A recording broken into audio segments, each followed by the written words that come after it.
өтө маанилүү биз үчүн Санжыра Алымбектин санжырасы. Бул эмне үчүн мына 2007-жылы басылып чыкты. Мурда өзү 390 беттен турган кол жазма. 1941-жылы бүткөн бул кол жазма. Эмне үчүн Совет доорунда чыкпай калган? Анткени бул чыңгый тарых. Мисалы катары мен айтайын. Мына Абылайдын доорунда ага чейин кыргыз менен казак бир топ ынтымакка келбей, бири-бирине чабуул уюштуруп жүргөн. Анан ынтымакка келгенде кыргыздан өкүл болуп Түлөгөрдү баатыр барат. Абылай хан менен кыргыздын чегин тактайт. Мен окуп берейин. Абылайдын алдында казак-кыргыз ынтымак болот. Абылай алды салык албас болот. Бирок бөлөк бир эл менен жоолашып жардам сураса, жардам бере турган болот кыргыздар.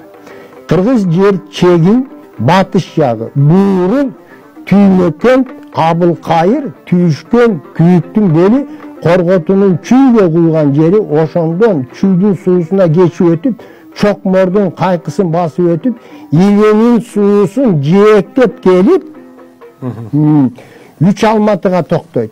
Кыргыз жеринин башы Үч Алматы, түндүгү Иле бою, аягы Чокмордун бели, Корготунун чүйгө куйган жери, батыш жагы кичи буурул, чоң буурул, Күйүктүн бели ушул чек болуп, казак-кыргызга Абылайдын алдында бүтүн болот деп.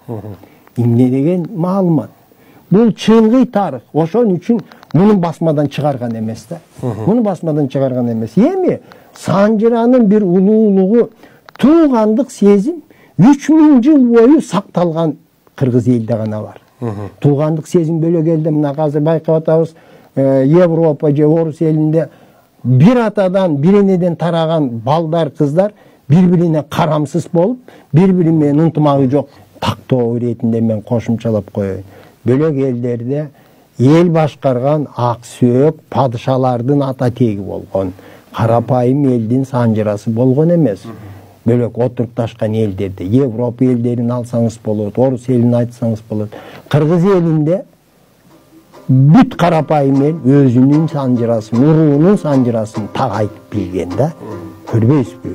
Эгерде тээрде эл башкарган падышаларга, тиги чоролорго таандык болсо, кыргыз элине түгөл таандык болгон санжыра. Ал эми сиз айтып атасыз, жанагы санжыраны жээрип, ошо тескери маанайда жазган, жараткан эмгектердин ээлери ким? Мен ачык эле сизге айтып коеюн. Окумуштуулар негизинен. Ошол окумуштуулар биринчиден бул саясаттын тапшырмасын аткаргандар, бийликтин тапшырмасын аткаргандар.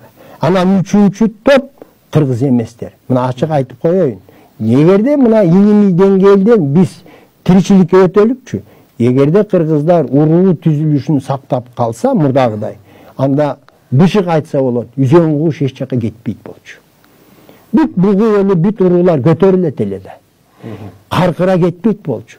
Аксы эли атылбайт болчу.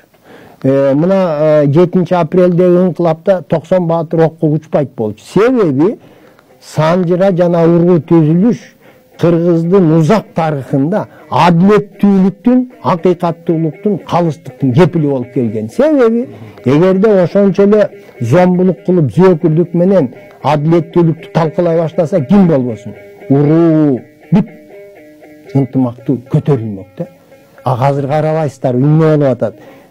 Биздин башыбыз кошулбаган эл бийликти талкалап, элдин ордуна электорат кылып койду. Народ деген түшүнүктүн ордунда население деген пайда болду.